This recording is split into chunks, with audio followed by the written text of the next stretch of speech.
Last winter, I went on a trip to see a few of my friends from college.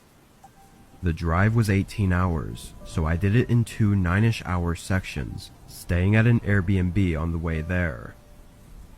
It was the same thing on the way back, but I'd booked a different Airbnb, just for fun I guess. I thought it would be nice to see some different areas and whatnot. Anyway, a bit of heavy snow caused some delays, and I didn't get to the town until 9 p.m. It was a very small area, which I was already aware of because there were pretty much no big towns or cities at the halfway point of the 18-hour drive. The last Airbnb was in a small town as well, but this one was noticeably much smaller. A few stores bordered the road, but all the houses were either on farms or just really far apart. When I got to my Airbnb, it was no different, being pretty far from other houses. However, the outside was somewhat modernized. It clearly had some cabin-style features, but it almost looked out of place compared to all the other houses I could see. I parked on the gravel driveway and went up to the door, putting in the code and going inside the house. I'd seen the pictures of the inside online, and it looked about the same. I went around and checked out all the rooms, then put my things in the bedroom and went out to the couch. As soon as I sat down and picked up the remote, I heard a tapping noise from right behind me. I quickly turned my head, seeing a woman outside the window, tapping on the glass. Her hair was unkempt and long, and she had a crazy sort of look in her eyes.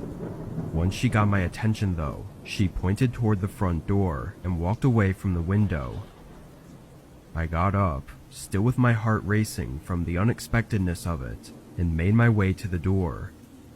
Knowing it was just some old lady, I didn't exactly feel scared, but I was definitely not feeling safe either. I cracked the door just enough to talk to her. She smiled and said she needed help. I waited for a second for her to explain, but after a moment, I asked what she needed help with. She looked behind her, saying she lost something in the road just outside the house. I looked out, not being able to see anything past the lowly lights of the Airbnb. "I'm not really sure I can help with that," I said. Her smile left her face, and then she repeated herself, like the whole thing about her losing something on the road, repeating it almost word for word.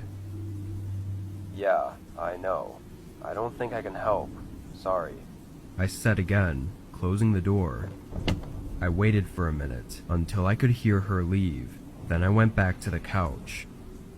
I wasn't sure if she was just some crazy lady or if there was something else going on, but it was just a very strange way to be introduced to the town. I relaxed and turned on the TV, watching some shows until 11 when I got in bed. I think I still felt a bit uncomfortable because I found it difficult to fall asleep. All I remember is laying in bed restless for a whole hour, then abruptly waking up sometime in the middle of the night. There was a sound coming from the front of the house. It was quiet, but with the rest of the house being silent, it stood out. My mind immediately went to the lady from earlier as I got up from the bed and nervously walked down the hallway and looked at where I was hearing it from. The front door. I rushed over to stop them, but the door opened just as I got my body against it. I pressed all my weight into the door, as whoever was on the other side seemed to do the same. I'm a pretty big guy, so whoever it was out there had to be big too, because for a moment it felt like they might actually overpower me and get the door open, but they gave up after a few seconds of pushing and sprinted down the driveway. I locked the door and ran to the window, trying to get a view of who they were, but they were already past the light. I thought through my options for a second, then ran to grab my things from the bedroom and went out to my car, driving away.